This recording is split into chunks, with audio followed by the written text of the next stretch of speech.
everyone, I am Rebecca from ChemKnits, and today we are going to attempt to glaze a sock blank. Now, glazing yarn is a technique where you get a shallow application of one color and you kind of feel like you can see the base color underneath, and this is because one of the colors will strike really quickly onto the yarn, and then other colors, if we're going for breaking, which we are today, and then other colors will take more time and it'll give a lot of fun dimension. But today I want to try this on a sock blank, where not only do we have some twist that can provide that resist to get that glazed look on yarn, but there's resist because a sock blank is a pre-knit piece of fabric. And so there's resist within those stitches themselves, which means we could get something that is both glazed, but then also mottled. And I think that it could be really fun because when you unravel the blank, you could reveal some reverse speckling. And I just think that this could be really cool. I have pre-soaked our sock blanks in just some plain tap water for a couple of hours. The sock blanks we're using today are Knit Picks Hawthorne sock blanks. This is a double-stranded blank that's knit with 2 strands of this 80% superwash fine Highland wool, 20% polyamide yarn. Hawthorne is a 2-ply sock yarn, so it has a little bit thicker plies, a little bit more twist to it than, say, Stroll, which makes it a really great candidate for glazing just in general. And so I'm just really curious to see how this setup that I've used on other yarn is gonna work here today. I have not made any progress or any more progress on my plan to do this navy and pink kind of glazed colorway for a sweater for myself. That's something I still want to do. I just haven't tried it since the last video. Maybe once I finish editing all of the Hanukkah videos and everything like that. Which, there may be some Hanukkah samplers left, so you should go look in the ChemKnits Creations Etsy shop for that. I'll talk more about that towards the end of the video. But my plan is to use some of those conditions that I've used in the past to set up ratios of DHarma's dark navy, and we're gonna use purple pop instead of fluorescent fuchsia, but it should work very similarly to create our glazed sock blank colorway. Because I know in general this combination of colors will work really well for what we are trying to do.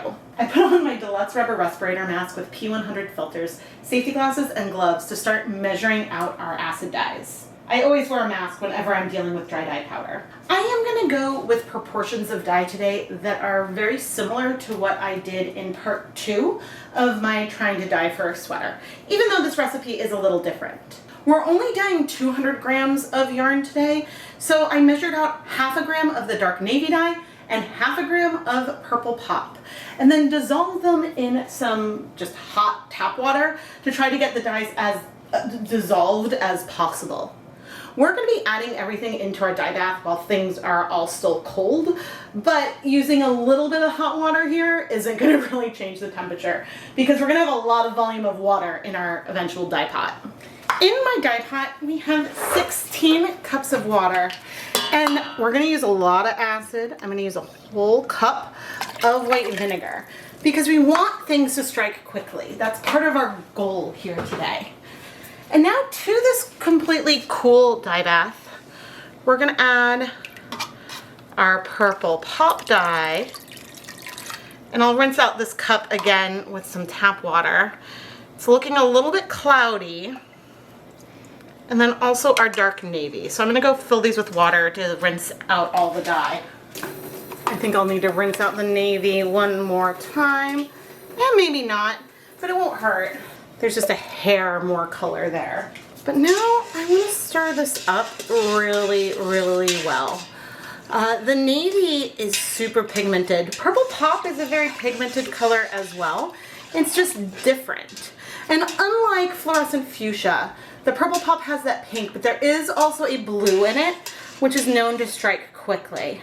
So I'm just very excited to see what we're gonna end up with here. Now I've got our sock blanks and we are about to bring it in. So they went into the pre-soak folded up. I don't want them folded as I'm adding it. And I'm not gonna move things a ton, but we are gonna move it a little bit as we add them, at approximately the same time. And they may roll up a little bit that is fine. But we're gonna try to trust the process and not stir too much. I'm trying real hard, guys. But we're gonna take this to the stove to start heating things up. It was over 100 videos ago that I first did this type of recipe, this combination of navy and a fluorescent pink. And I'm moving things down in here a little bit, but I don't want to move it too much because I don't want to encourage all of the navy dye to soak into the yarn more. I want it to strike more at the surface where it can. I want there to be some kettle dyed effects to these blanks as well. I don't think we're going to get completely solid color application that's going to be even across the blank. I expect we'll probably see some areas that feel like they have more and less pigment just because of the way the fabric is folded and rolled in here. But since they are double-stranded sock blanks, we will end up with matched 50-gram skeins of yarn, so whatever tonal variation we end up in one blank, we'll see in the other. However, I'm definitely predicting that we're going to get resist from where, in the stitches where the yarn is sort of hooked on itself. In those hook points, it's going to be harder for the dye to get in, which is why when I've done applications that have been shallow on blanks, like spraying them with either color mist food coloring or a misto spray bottle, we get that speckling effect because the dye doesn't sink in everywhere. It just kind of gets a nice surface level. This is going to take a while to heat up because it's cold. So I think that I'm going to set a timer for 30 minutes and at that point we'll check back in. The dye bath may not even be that hot yet, but at least we'll see whatever we can see. I am doing my best to not stir and peek, and I'm trying to trust the process. Yes! I am so excited! Oh my gosh. It is very hazy, very steamy, but I can see that this is doing what I was hoping. Even on camera, you can see that there's deeper patches and then there's patches that are more pink. I have a feeling that if we were to spread the fabric apart, we would expose some pastel pinks and it would be amazing. But now I do want to check. We have a lot of pink left in here. We have plenty of acid. I don't think that we need to add any more vinegar, but since we are now pretty hot, I think almost all the navies are in the yarn, so I'm okay moving it a tiny bit. I'm trying to not stir. Not stir, no stirring, Rebecca. I'm giddy, and I'm so excited to take this out of the dye bath and finally be able to move it. But it's gonna be a while before we do that because I am going to want to heat this, I think, for 45 more minutes. We'll leave it with the heat on, and then we're going to let it cool completely here in the pot. But I'll check back in once the 45 minutes are up. It's been 45 minutes, and we still have a lot of pink in the pan. This is because these fluorescent pink pigments are some that really just need a lot of time to bind, and sometimes what they need is for you to let the yarn cool off slowly in the dye bath. And so that's exactly what we're gonna do right now. I've turned off the heat and I'm gonna leave this for a couple of hours and let it cool off completely. There may still be a hint of pink in the yarn once we're done. I suppose we also have a circumstance where, because of the surface area things that we have here, because it's a blank and there is less surface area available, it could absorb things slower overall. But if there is a little bit of pink left over, then I'm not gonna freak out. The amount of purple pop we used should be fine to not have a massive bleeder in the end. At least if it were 200 grams of just a regular skein of yarn. So I'll see you later this evening, I suppose, once things are cool, and we'll wash the blanks. Let's wash our yarn. Ooh, this is amazing. Oh my goodness. Okay, so as I pick this up, you can see that we've got definitely some tonal variation just on the surface. But in these deeper navy sections, if I pull it apart, I see those pink reverse speckles that I was hoping for. Oh, this worked so so good. It feels odd to kettle dye something like a blank. And I don't see any pink left, which is also really good. But I was starting to say, it feels odd to kettle dye a sock blank because normally you have all the surface area. It's a perfect opportunity to go wild and to create something with a lot of variation or stripes or something because, you know, you have all this effort, or a company put all this effort into, as I add dish soap, into making the blank. However, in addition to just having the yarn separated in a way that you can create something self-striping-esque or variegated that's a matched pair, we've got this beautiful reverse speckling in a way that I wouldn't be able to create, and I will unravel one of these blanks, but I wouldn't be able to create an effect like this in a skein of yarn. You need it to be in a blank. And so this is just one other reason why it can be worth having a sock blank. But I'm not seeing any color bleeding, which is wonderful. Are you surprised given how much pink was in the pot? Something about that fluorescent pink pigment that we have. And if I remember, we'll try to look at this with a black light.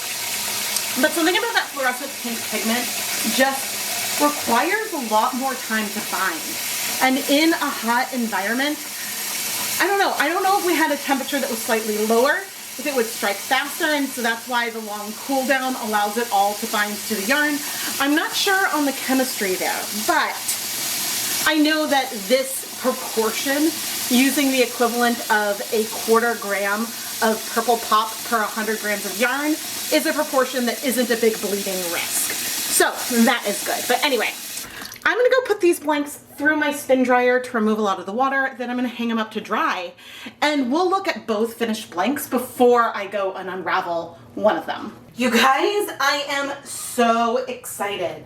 I love the tonal variation we have in here from how the yarn was crumpled into the pot. We see areas, there's no question that this color breaks. We see areas that are much more navy, areas that are more pink, and if we had wanted the color to be more even on these blanks overall, we would have wanted to move it. I would have started with less acid, so that way the navies wouldn't strike as fast, and we would stir and stir and stir to help the colors from having access to fewer parts. But the thing about this that is amazing is that we have glazing. We have glazing. If you look at some of this yarn here, some of the yarn that is more navy, you can see the navy there, but you also see that pink showing through. And I'm not talking about what will likely be our, as I move this apart, reverse speckling where we have little pops of pink, the pastel pink with no navy on it. I'm talking even in this deeper section here. You feel like that navy color is so shallow on the yarn that you feel that pink. It feels like a pink layered with navy versus just being a more purple color. In contrast, there are a few areas where the navy is so intense that in here, I just feel navy. I don't feel the glaze. Where you feel the glaze is where the coverage of that color is a little light. And this happens because that navy dye is striking to the yarn so quickly, it's not going all the way through to the center.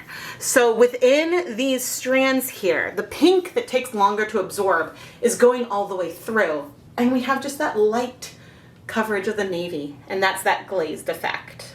But while we're looking at this deep navy section, let me pull this apart a little bit.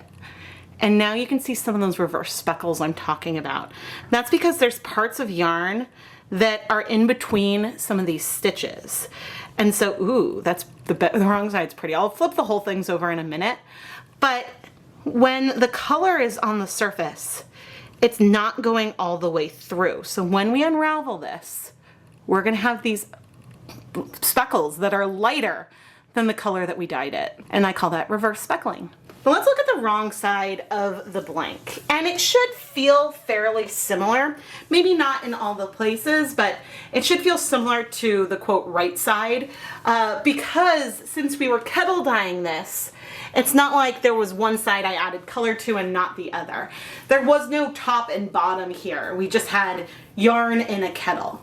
If I was doing this in, say, a steam pan and pouring the dye on, then there would be a top and bottom because the dye would have to go through the knit side to get to the purl side. But you can see these rivers of colors and you really feel that pink everywhere.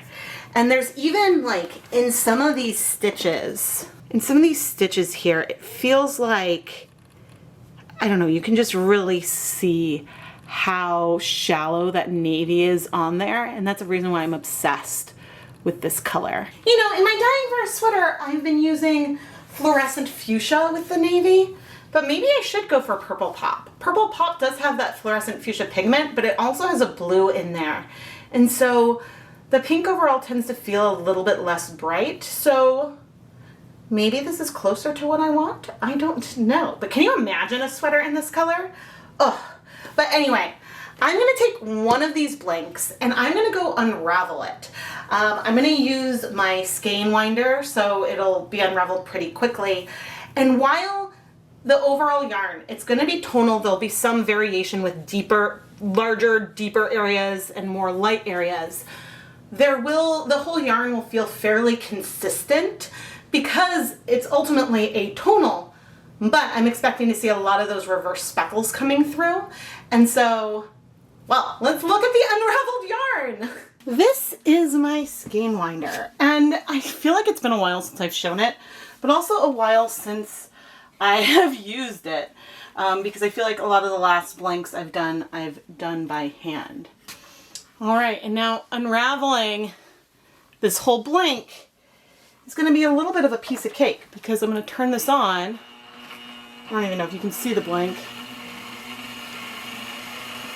And it is going to unravel it for us, and it's separating the two strands, one on to two different, I guess, parts. This can do up to 3 skeins at a time. Now, I really enjoy maybe isn't the right word, but I like having tools that help minimize joint strain.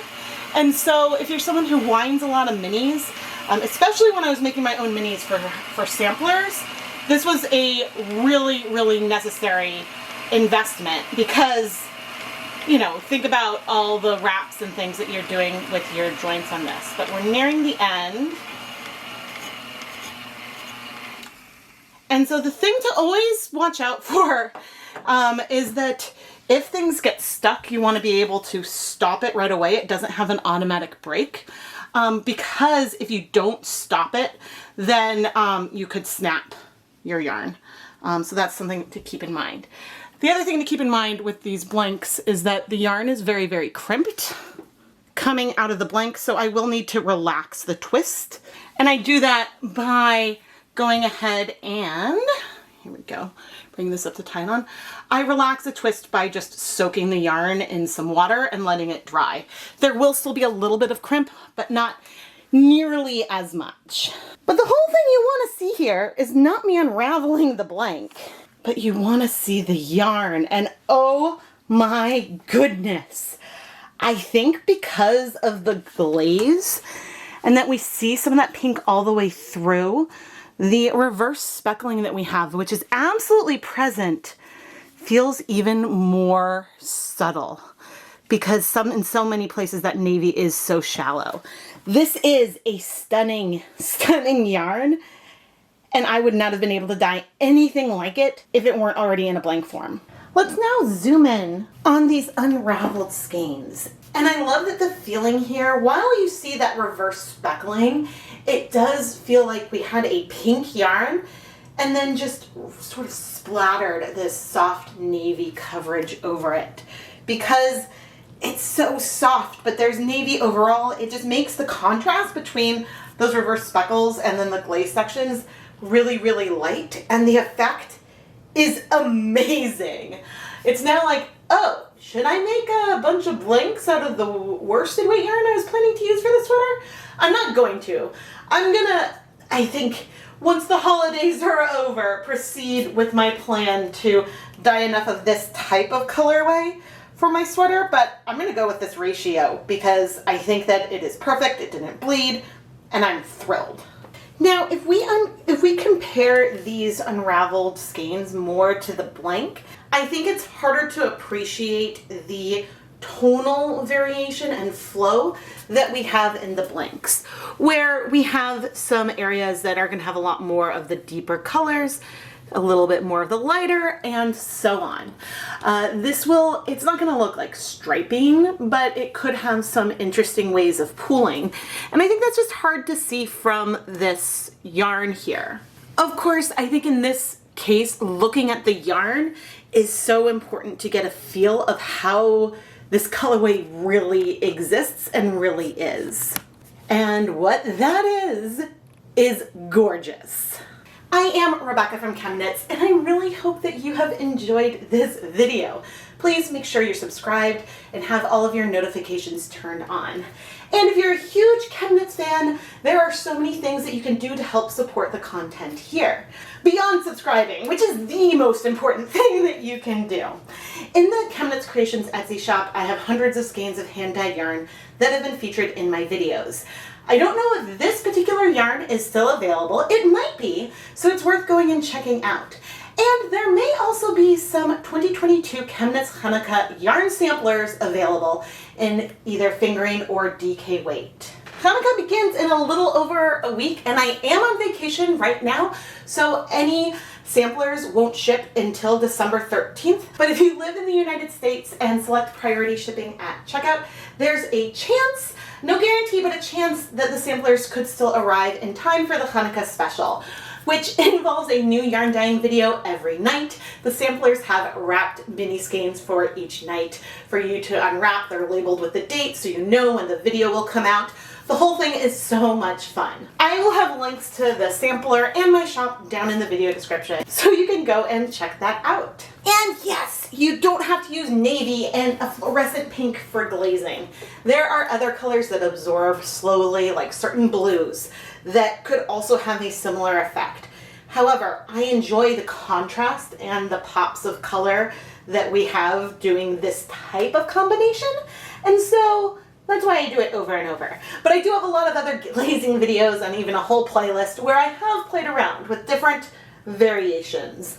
The navy is a color I've been sticking with because I know it works so well to create a glaze, and I have those conditions really figured out, but I do need to branch and work on this with more colors. The navy just gives one of the best results, for me, at least for now. Thank you so much for watching. And I almost forgot. There is some glow. There's some glow with black light. It is subtle for sure because we've got a lot of navy, but it's there.